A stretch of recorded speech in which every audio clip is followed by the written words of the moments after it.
오늘은 빌립보서 1장 12절부터 18절에 있는 말씀을 가지고 복음은 매이지 않는다 하는 제목의 말씀을 전하려고 합니다. 하나님은 눈에 보이지 않습니다.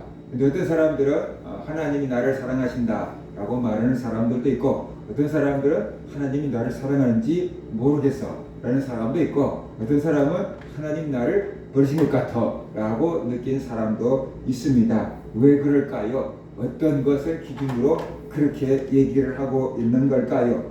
대부분 사람들은 그렇습니다. 내가 원하는 대로 잘 되면 하나님이 계신 것 같다 하는 생각을 합니다. 내 기도가 응답이 되면 하나님이 살아계신 것 같다. 하나님이 내 기도를 들어주셨다. 하나님이 나를 특별히 사랑하신다. 또 이렇게 믿고 느끼는 것이죠. 그래서 하나님을 자랑하고 신앙생활을 기쁘게 할 수 있습니다. 그런데 어떤 사람들은 이런 것이 느껴지지 않을 때도 있어요.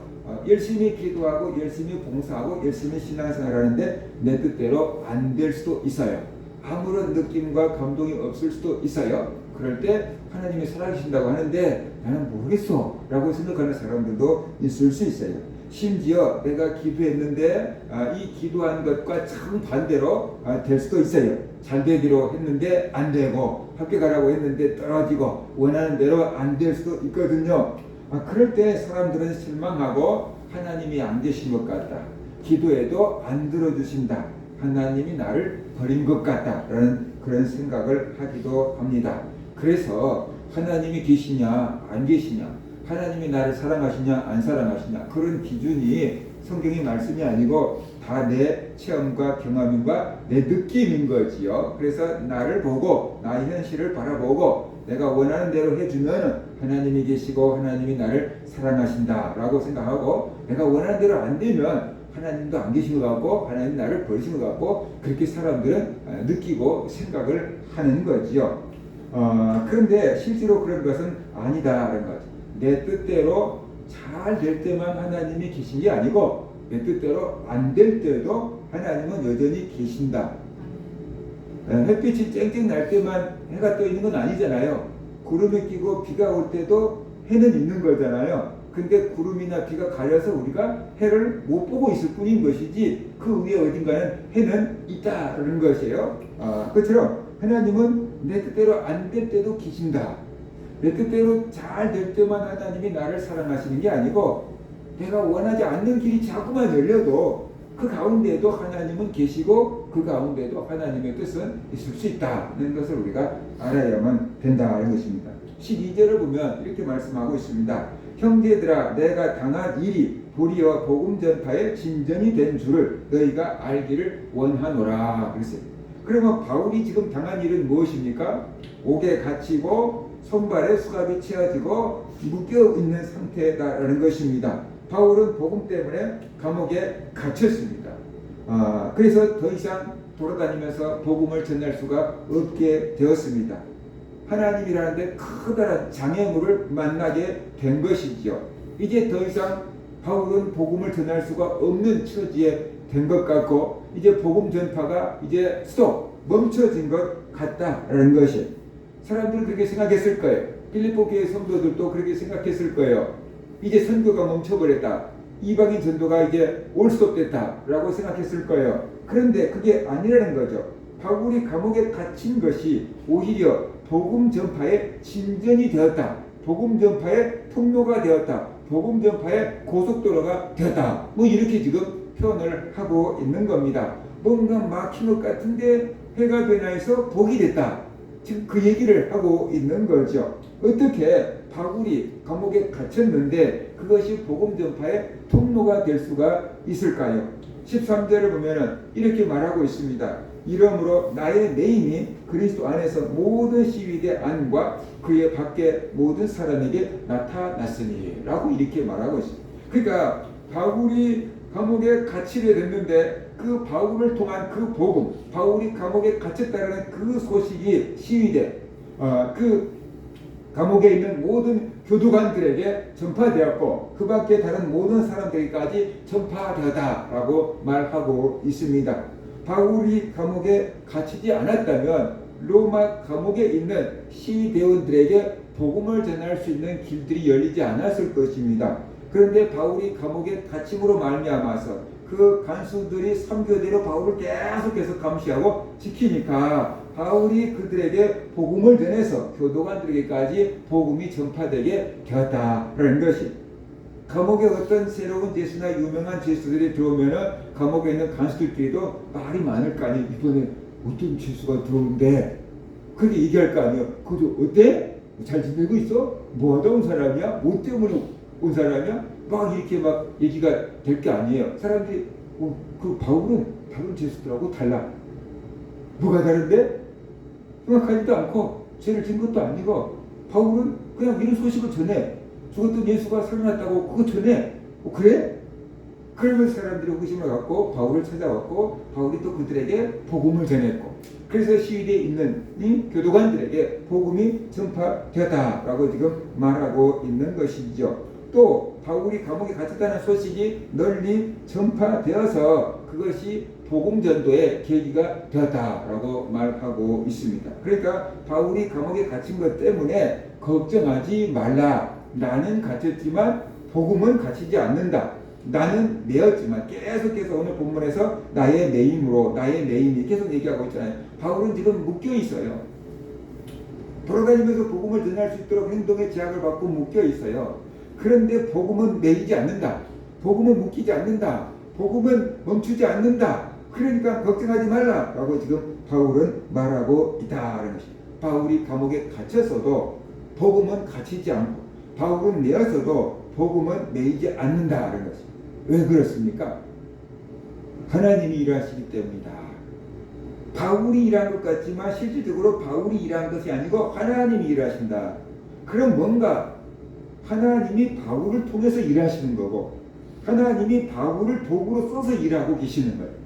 그러니까 바울이 멈춰있고 바울이 매어 있어도 복음은 계속해서 매이지 않고 직진하고 커져가고 전파되고 있다는 것을 우리가 알아야 된다는 것입니다. 사람들은 감옥에 매어 있는 바울만 봅니다. 이제 복음은 끝났구만, 이렇게 생각을 합니다. 공산주의 국가에서 이제 기독교는 싹 없어졌다라고 했어요. 예수 믿는 사람들 다 죽여놓고 이제 더 이상 우리나라에서는 기독교는 없다 그랬는데 그 기독교가 계속 생겨나고 있는 거잖아요. 없앨 수가 없는 거예요. 하나님이 계속해서 일하고 계신다는 것을 우리가 알아야 됩니다. 바울이 감옥에 갇힘으로 말미암아서 복음을 전하는 사람들이 생겼대요. 바울이 감옥에 갇힌 것을 보고 오히려 더 복음에 확신을 갖게 되는 사람들이 있었대요. 그래서 담대하게 복음을 전했대요. 그러니까 바울이 복음을 전하다가 감옥에 갇힌 것을 보고 사람들이 이렇게 도전을 받은 거예요. 바울 선생님도 복음을 전하다가 감옥에 갇혔으니 우리도 감옥에 갇힐 것을 각오하고 복음을 전하자. 그 담대하게 복음을 전한 사람들도 생겼고, 바울 선생님이 감옥에 갇혀서 복음을 전할 수가 없으니까 이제 우리라도 나가서 복음을 전하자. 바울 선생님이 다 하지 못한 것을 우리라도 가서 하자. 그런 마음을 가지고 또 막 열심히 나가서 복음을 전하는 사람들도 있었던 것 같아요. 그러니까 바울이 감옥에 갇혔는데 오히려 그것 때문에 더 열심히, 더 확신을 가지고 복음을 전하는 사람들이 나오게 되었다는 거예요. 그러니까 바울은 나는 여기 있지만 복음은 계속 전파되고 있으니까 지금 뭐 복음이 멈춰진 건 아니다. 그 얘기를 지금 하고 있는 것이죠. 그러니까 걱정하지 마라. 나는 이곳에서 복음을 전하고 있고 시위에 있는 사람들에게 복음을 전하고 있고, 복음은 지금 어딘지 우리가 생각하는 계획하는 곳과 다른 곳이지만 다른 사람들이지만 계속해서 복음은 전파되고 있다라고 말하고 있는 것입니다. 그래서 이 14절에서 보니까 형제 중 다수가 나의 매임으로 말미암아 주 안에서 신뢰함으로 겁없이 하나님의 말씀을 더욱 담대히 전하게 되었느니라. 바울 선생님이 계실 때는 그 형제들이 바울 선생님이 다 알아서 하시겠지, 우리가 뭐 가실 필요가 없지. 그리고 바울 선생님이 복음을 전하고 뒤에서만 서포트를 했어요. 그런데 바울 선생님이 감옥에 gat혀버렸어요. 그러니까 이제 어떻게 돼요? 그러니까 우리가 하자. 그래서 그들이 더 담대하게 복음을 전하게 됐고 앞장서서 일하게 되었다라는 것이. 그러니까 누군가가 모세가 없으니까 여호수아가 일꾼이 된 것처럼 바울이 감옥에 갇히니까 누군가가 나와서 이제 복음을 전하는 사람들이 나오게 되었다. 그 얘기를 하고 있는 거죠. 근데 항상 이렇게 좋은 사람들만 있는 건 아니에요. 나쁜 마음을 가진 사람들도 있어요. 어떤 사람들은 바울을 시기하고 질투해서 복음을 전한 사람도 있다라고 말하고 있습니다. 17절 보세요. 그들은 나의 매임에 괴로움을 더하게 할 줄로 생각하여 순수하지 못하게 다툼으로 그리스도를 전파하느니라 라고 말하고 있습니다. 아마 이게 무슨 뜻일까요? 제가 생각해 볼 때는 이런 것 같아요. 바울 선생님이 감옥에 갇혔어요. 자기들과 함께 라이벌이 돼서 복음을 전했는데 라이벌이 없어졌어요. 그러니까 이 사람들이 이렇게 생각하는 건데 한 것 같아요. 이제 우리 라이벌이 없어졌다. 지금이 기회다. 우리가 열심히 복음을 전해서 우리들의 세력을 더 확장시키자. 아마 이렇게 얘기를 한 것 같아요. 생각을 한 것 같아요. 그래서 그들은 바울에게 더 괴로움을 더하게 할 요량으로 열심히 복음을 전하고 있다. 다른 사람의 위기는 나에게 기회다. 그런 말이 있잖아요. 바울이 지금 감옥에 갇혔어요. 위기에 갇혔어요. 그러니까 이제 우리 기회다 말이에요. 우리가 나설 기회다. 그래가지고 막 자기들의 세력을 확장하는 그런 계기로 삼으려고 했었던 것 같아요. 그들의 의도는 선하지 않습니다. 그들의 의도는 악합니다. 그렇지만 바울은 이들을 미워하지 않습니다. 왜냐하면 어찌 되었든지 간에 복음만 전파되면 된다라는 것이 바울의 생각이었던 것이죠. 선한 뜻으로 복음을 전하든지 바울에게 고통을 더하려고 복음을 전하든지 복음만 전파되고 영혼만 구원을 받는다 그러면은 나는 오케이, 나는 좋다, 나는 행복하다, 나 걱정하지 마라, 나는 그들 때문에 시기 질투하지 않는다 라는 그런 담대한 마음을 표현을 하고 있다라는 것이, 바울은 복음을 전해서 부귀영화를 누리려고 했던 것이 아니에요. 하나님의 뜻을 이루고 영혼을 구원하려고 했던 거예요. 내가 못해도 다른 사람들이 복음을 전해서 구원을 받으면 감사하다라는 거예요. 교회 성도들도 그런 생각을 가져야 돼요. 우리 교회는 부흥하지 않을지라도 옆에 교회가 부흥한 것을 바라보고 할렐루야 감사합니다 해야 되는 거예요. 그런데 우리 교회는 부흥이 안 되고 왜 저 교회만 부흥돼? 그리고 시기하고 질투하면은 안 되는 거예요. 우리가 못하는 것을 저 교회에서 해주면은 감사하다. 우리가 못하는데 저 교회가 하나님이 나를 확장시켜주니까 감사하다. 저 교회라도 잘 돼야지 하는 그런 마음을 가져야 돼요. 근데 목회자나 성도나 까딱 잘못하면은 우리 교회와 옆에 교회가 경쟁자가 되어 있을 수가 있다라는 것이, 경쟁자가 되어 있을 수 있다. 어떤 목사님이 그렇게 얘기를 하더라고요. 교회를 개척해서 어느 이제 학교 앞 같은데 전도를 하러 갔더니 그 여러 군데에서 그 학교 앞에 전도를 하러 온 거예요. 여기 교회 저 교회가 막 이제 거기 전도를 하러 온 거예요. 성경학교 때 같으면 옛날에는 그런 경우가 많았잖아요. 우리 성경학교로 가고 우리 성경학교로. 그냥 거기서 이제 서로 막 이 애들을 자기 교회를 데려가려고 하는 경쟁이 이제 붙어서 그 모습이 너무 안 좋대요. 저렇게 여러 군데가 와서 전도를 하는데 우리끼리 가서 전도할 필요가 있냐? 우리는 같이 합류해가고 경쟁하지 말고 그냥 찾아오는 교회를 만들어 보자 라고 해서 찾아오는 교회를 만들어 봤대요. 그랬더니 또 자기들 나름대로 성도들을 보내줘서 목회를 하고 있다라고 이렇게 얘기를 하는 거예요. 그러니까 오늘날에도 교회와 목회자와 성도들이 잘못된 생각을 하면 저 교회에 있는 성도들을 빼앗아서 우리 교회에 갖다가 앉혀놓으려고 하는 경우도 생기고, 저 교회가 부흥되고 우리 교회가 부흥 안 되면은 저 교회를 시기 질투하고 막 이상한 거 가르치니까 그래 막 그렇게 막 할 수도 있고 그러는데, 그것은 인간적인 마음이지 하나님의 마음은 아니다라는 거예요. 그래서 우리 교회가 부흥하지 못한다고 할지라도 옆에 교회가 부흥한다 그럴 때 그들이 제대로 된 교회라고 한다면 우리는 같이 기뻐하고 즐거워할 수 있는 교회 성도들이 되어야 된다라는 거예요. 근데 작은 교회는 큰 교회를 막 비난하고 큰 교회는 작은 교회를 막 비난하고 그럴 필요가 없다는 거죠. 집에서도 큰 그릇이 있고 작은 그릇이 있고 그잖아요. 또 큰 그릇은 큰 그릇 나름대로 용도가 있고 작은 그릇은 작은 그릇 나름대로 그 용도가 있는 거잖아요. 조그맣게 만두 찍어 먹으려고 간장을 부으면서 이따만큼 큰 그릇에다가 간장을 부어놓고 찍어 먹을 수는 없는 거잖아요. 근데 또 온 가족들이 먹을 잡채를 만들면서 요만한 접시 속에서 잡채를 만들 수는 없는 거잖아요. 그러니까 큰 그릇은 큰 그릇 나름대로 할 일이 있고 작은 교회는 작은 교회 나름대로 할 역할이 있으니까 우리는 각자 자기들에게 할 수 있는 역할을 하면 되는 것이지, 작은 교회가 큰 교회를 비난할 필요도 없고 큰 교회가 작은 교회를 무시할 필요도 없다라는 거예요. 생각을 해보세요. 부모 입장에서 자녀들이 있는데 한 자녀는 잘 살고 한 자녀는 못 살아요. 그런데 큰 자녀만 칭찬하겠습니까? 아니면 못 산 자녀만 칭찬하겠습니까? 큰 자녀도 못 산 사람들은 둘 다 좀 적당히 잘 살았으면 좋지 않겠습니까? 사이좋게 지냈으면 좋지 않겠습니까? 그것처럼 하나님은 큰 교회가 작은 교회를 돌봐주고 작은 교회도 또 큰 교회를 욕하지 않고 이렇게 살아가기를 원한다라는 것이에요. 그러니까 경쟁이 아닌 하나님의 나라를 위한 같이 일하는 동역자가 되어야만 된다라는 것입니다. 그래서 바울은 18절에서 이렇게 말합니다. 그러면 무엇이냐? 거칠애로 하나 참으로 하나 무슨 방도로 하든지 전파되는 것은 그리스도니 이로써 나는 기뻐하고 또한 기뻐하리라. 어떤 사람들은 바울을 시기 질투하고 바울에게 괴로움을 더하게 하려고 같이 있을 때 열심히 복음을 전했는데 바울은 그들 때문에 시기하거나 질투하거나 화내지 않고 누가 전해도 복음만 전파되면 되지, 누가 전해도 영혼만 구원받으면 되지, 나는 그들이 그렇게 복음을 전해 기뻐하고 기뻐한다, 나는 기쁘다 라고 이렇게 말하고 있다. 오늘날도 교회 성도들, 목회자들이 이런 마음을 가져야만 된다라는 것이, 그럴 때 하나님은 얼마나 기뻐하겠는가 그런 것이에요.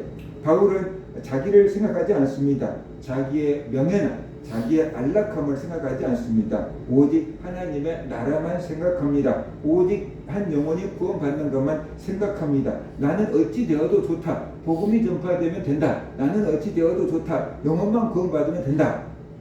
그러면 나는 감옥에 있어도 행복하다라는 그런 마음을 피력을 하고 있습니다. 아주 사심이 없는 그런 모습을 볼 수가 있지요. 우리도 주의 일을 할 때 이렇게 사심 없이 해야만 된다라는 것이, 온 세상에 다니면서 복음을 전파하던 바울이 감옥에 갇혔습니다. 더 이상 복음을 전할 수 없는 것처럼 보입니다. 하나님이 바울을 돕지 않는 것처럼 보였습니다. 그런데 그런 과정에서도 하나님은 계속해서 복음이 전파되게 일하고 계신다는 것을 우리가 볼 수 있습니다. 깊은 감옥 속에까지 복음이 전파되게 하려고 바울을 그 지하 감옥에 집어넣은 것이다 라고 볼 수 있고, 그 깊은 감옥 속에서 바울은 기도하고 옥중서신을 4권이나 편지를 쓰게 되었고 그것이 성경이 되었다라는 것이, 이런 것은 다 바울이 계획한 건 아닙니다. 바울의 계획 속에 이런 게 있었던 건 아닙니다. 하나님의 계획 속에 있었던 것이지요. 하나님은 우리가 생각하지 못한 방법으로 일하십니다. 그래서 고린도전서 1장에 보면은 전도하는 것이 사람들이 볼 때는 엄청 미련해 보인대요. 다른 방법으로 하면 좋을 텐데 갑자기 하나님께서 그냥 하늘에서 부흥하신 주님이 나타나고 날 믿어라 이렇게 해버리면 될 텐데, 그냥 옆에 있는 사람들 예수 믿어라고 하면서 자꾸만 주기도 주고 물티슈도 주고 막 부채도 주고, 사람들이 볼 때는 그거 받아 내버린다는 말이죠. 그런 사람도 있잖아요. 어리석어 보인다는 거예요. 그런데 하나님은 그 어리석은 방법을 통해서, 전도라는 방법을 통해서 믿는 자를 구원하려고 하셨대요. 그게 하나님이 원하시는 방법이래요. 이렇게 어리석은 방법으로 전도를 해도 받아들이면 믿음이 있다. 주님께서 부활하신 주님께서 그냥 꿈속에서 나타나고 예수 믿어 안 믿으면 너 그냥 여기 간다 하고 지옥을 한번 딱 보여주면 다 무서워서 믿을 거 아니에요. 근데 그것은 믿음이 아니라는 거예요. 믿음 없는 사람도 그렇게 믿을 수 있다는 거예요. 그래서 사람들이 볼 때 전도가 미련한 것 같은데 그 방법을 통해서 주님은 믿는 자를 구원하기로 하셨다. 그래서 하나님의 생각은 우리의 생각과 달라요. 고린도전서 1장 15절에 보면 하나님의 어리석음이 사람보다 지혜롭고 하나님의 약하심이 사람보다 강하니라. 하나님에게 어리석음이 조금이라도 있겠습니까? 하나님에게 약하심이 조금이라도 있겠습니까? 없어요. 그런데 사람들을 깨우쳐 주려고 이 이야기를 한 거예요. 하나님의 어리석음이 사람보다 지혜롭고 하나님의 약하심이 사람보다 강하다. 이 소리가 뭐겠어요? 그러니까 사람 생각하지 말고 하나님의 뜻에 따라하고 말이에요. 그러니까 그냥 전도해 그 말입니다. 저 방법 안 될 것 같은데 그렇게 생각하지 말고 하라는 거예요. 그래서 내 뜻, 내 생각을 주장하지 말고 하나님의 뜻이 무엇인지 찾고 하나님의 뜻에 순종하라. 그것이 믿음이고 그것이 지혜고 하나님은 그것을 원하신다라는 얘기를 지금 하고 있는 거죠. 그래서 때로는 내 뜻대로 안 될 때가 있는데 그때도 실망하지 마십시오. 그때도 하나님은 일하고 계신다. 내 기도가 응답되지 않을 때도 있습니다. 그때도 하나님은 기도를 듣고 계신다라는 거예요. 그래서 주기도문을 보면 이렇게 말하고 있습니다. 나라가 임하시오며 뜻이 하늘에서 이루어진 것 같이 땅에서도 이루어지이다 그랬어요. 그러니까 우리가 기도해야 될 것은 하나님의 나라가 이 땅에 이루어지기를 기도하고 하나님의 뜻이 하늘에서 이루어진 것처럼 땅에서도 이루어지기를 위해서 기도하라라는 것입니다. 내 뜻이 이루어지는 게 아니고 하나님의 뜻이 이루어지기를 위해서 기도하라라는 것입니다. 내 뜻대로 안 되는 것은 하나님의 뜻과 안 맞기 때문에 안 될 수도 있는 거잖아요. 안 되는 것이 더 하나님의 뜻에 유익할 수가 있는 거잖아요. 아니 때가 안 됐을 수도 있는 거잖아요. 그러니까 우리가 내 뜻대로 안 된다고 실망하고 고집 피우지 말고 하나님의 뜻이 무엇인지를 찾고 하나님의 뜻을 찾는 그런 성도들이 되어야만 된다라는 것입니다. 사람이 길이 막혀도 하나님은 일하십니다. 하나님의 일하심은 오묘합니다. 사도행전에 보면은 성령 받은 제자들이 예루살렘에서 대형 교회를 만듭니다. 날마다 모여서 기도하고 떡을 떼며 하나님을 찬송하며 행복하게 지냅니다. 그런데 그대로 계속 지냈으면 좋은데 교회에 핍박이 닥칩니다. 스데반 죽고 그 다음에 성도들에게 핍박이 닥치니까 사도들만 예루살렘에 남고 나머지 사람들은 다 유대와 사마리아로 다 피난을 갔습니다. 하나님이 살아계시면은 그냥 그곳에 성도들이 모여서 기도하고 예배하고 날마다 교제하고 행복하게 막 잘 살게끔 내버려 둬야 되는데 핍박이 닥쳐왔거든요. 하나님은 어디 계신 거예요? 스데반이 죽을 때 하나님은 뭐 하신 거예요? 왜 교회 성도들이 흩어지게 내버려 둔 거예요? 그런데 문제는 흩어진 성도들이 유대로 사마리아로 땅끝까지 퍼져나가서 가는 곳마다 복음을 전해서 사도행전 1장 8절 성령이 너에게 임하시면 너희가 권능을 받고 예루살렘과 온 유대와 사마리아와 땅까지 이를 내 증인이 되리라 라고 하신 말씀이 성취되었다는 거죠. 핍박을 통해서 성취되었다는 거죠. 하나님이 일하시는 방법은 우리가 생각하는 것과 달라요. 그러니까 사람들이 볼 때는 핍박이고 사람들이 볼 때는 바울이 지금 감옥에 매여 있어요. 복음도 매여 있을 것 같아요. 그런데 하나님은 매이지 않고 복음은 매이지 않고 계속 다른 방법으로 흘러 들어가고 있고 영혼을 구원하고 계신다는 것을 우리가 알아야 돼요. 이것이 사람이 하는 것이 아니고 하나님이 하신 일이다라는 것이. 주님 오실 때까지 복음은 전파될 거예요. 우리가 생각하는 방법이 아닐 수도 있지만 주님 오실 때까지 복음은 전파된다는 것이에요. 그러면 이제 우리가 어떻게 해야 될 것인가 하는 거예요. 바울은 그가 자유로울 때 이 마을 저 마을 이 섬 저 섬 막 돌아다니면서 복음을 전했잖아요. 근데 자유를 빼앗기고 묶인 상태의 지하 감옥에 갇혀 있었는데 그 지하 감옥에 갇혀 있어도 어떻게 돼요? 자기가 만나는 교도관들에게 계속해서 복음을 전해서 복음이 전파되게 했다. 환경을 바꿔달라고 한 게 아니고 자기가 처한 환경에서 계속해서 복음을 전하고 계속해서 하나님의 일을 하고 편지라도 쓰고 그래가지고 하나님의 복음이 계속 흘러가게 했다라는 것이. 내가 부자가 되고 내가 유명한 사람이 되고 그러면 그때 복음을 전하겠습니다. 그게 아니고 지금 내가 있는 처지에서 지금 내가 있는 환경에서 지금 내가 만난 사람들에게 복음을 전해야 된다. 그럴 때 복음은 매이지 아니하고 계속해서 전파되게 되고 하나님은 우리를 통해서 일하신다. 바울이 디모데에게 이렇게 교훈합니다. 디모데후서 4장 2절 너는 말씀을 전파하라. 때를 어떤지 못 어떤지 항상 힘쓰라. 범사에 오래 참음과 가르침으로 경책하며 경계하며 권하라 라고 말씀하고 있습니다. 때를 어떤지 못 어떤지 복음을 전파하라. 내가 어떤 처지에 있든지 내가 성공해도 복음을 전하고 내가 실패해도 복음을 전하고 내가 이 낮은 자리에 있어도 복음을 전하고 그렇게 때를 어떤지 못 어떤지 복음을 전하라라는 것이에요. 그것이 하나님의 복음이 흘러가게 하는 방법이다. 그래서 우리는 성경을 통해서 이걸 알아야 돼요. 내 뜻대로 될 때만 하나님이 계신 게 아니다. 내 뜻대로 될 때만 하나님이 나를 사랑하신 게 아니다. 때로는 내 뜻대로 안 되지만 그때에도 하나님은 살아계시고 때때로 내가 원하는 대로 되지 않지만 그것이 오히려 더 하나님께서 나를 사랑하시기 때문에 안 되게 한 것일 수도 있다. 그 속에도 안 된 가운데도 하나님의 뜻이 있다.